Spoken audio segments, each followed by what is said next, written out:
Hey everyone, welcome back to Celeste. This is still level 5. We just found Theo. Now we're gonna go and try to save him, I guess. Little scratchy in my throat today. Hope it doesn't impact the recording too much, but you know, this just felt like what I wanted to do with my evening, so here I am.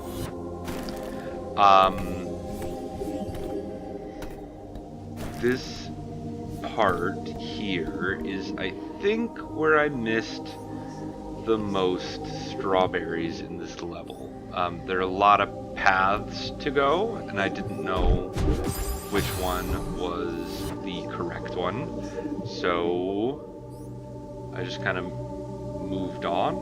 I don't know, you'll see. Here I'm, I guess, trying to figure out how this is gonna work. This is a tricky room to figure out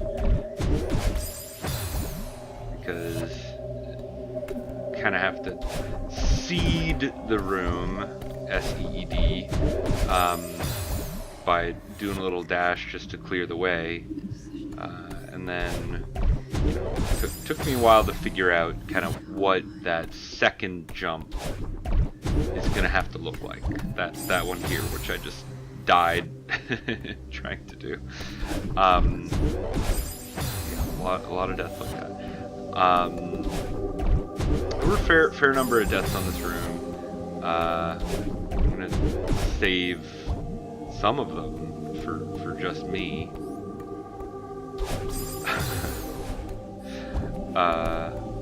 And just cut out a couple here. Just saved the really dumb ones. The ones where I got like close. Like is it this one? I don't know. There's one here where I get real close. But yeah, so this is the for those that remember, it's kind of the dark mirror side of the mirror temple. You can see I figured this one out eventually, and yeah, I'm a fan of it. The completionist in me doesn't like how very many paths there are, but I really liked the aesthetic. I liked feeling like I was exploring.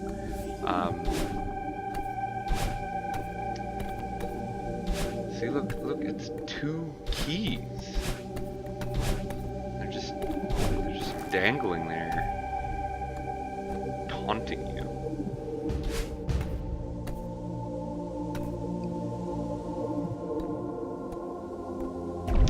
But I do really like the bubble mechanic.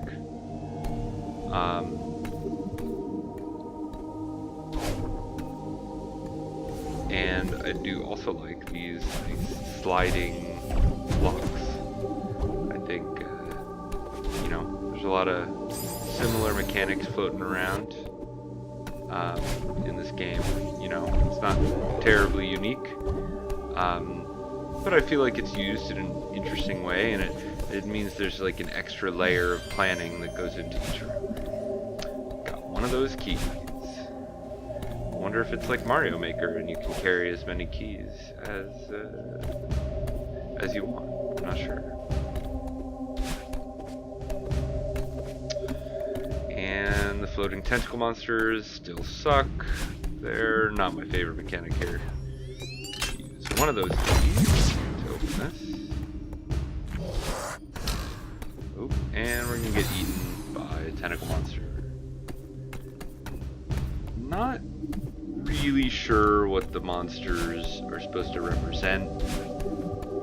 The eyes that I believe Theo was talking about in the previous episode. It's pretty self-explanatory. He's, you know, a social media guy. you know, he's like trapped in a gem with all these eyes looking at him. It's you know, it's pretty thin. I'm not sure what the tentacle monsters are supposed to be. Just are they Madeline's inner demons? I don't know. I don't know.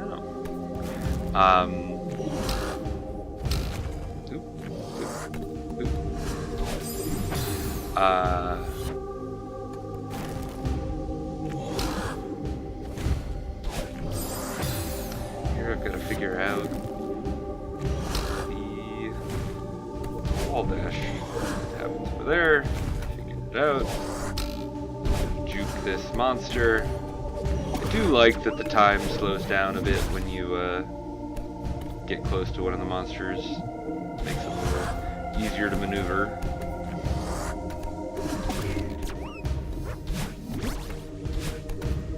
Sometimes it can throw off your timing, just like anything with a slowdown mechanic. But for the most part, I think it's helpful. For whatever reason, the monsters can't pass through these barriers. Now, don't ask me what that symbolism is. I have no idea.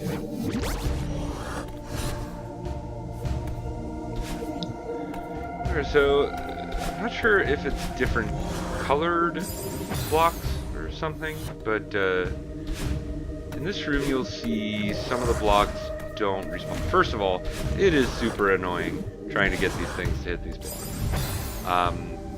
It feels like if I were gonna, you know, tweak a mechanic in this game, it would be this.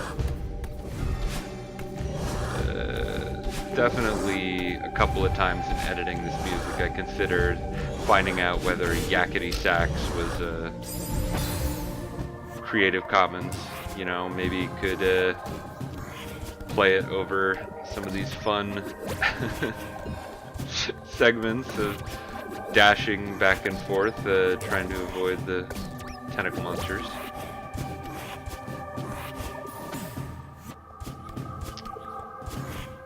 But eventually we get there. And yeah, you'll notice after I died, the little block didn't respawn, it stayed dead. Which means you can like carry over progress from one attempt to the next, which is always a plus. Here we are.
And now we're ready for an escort mission.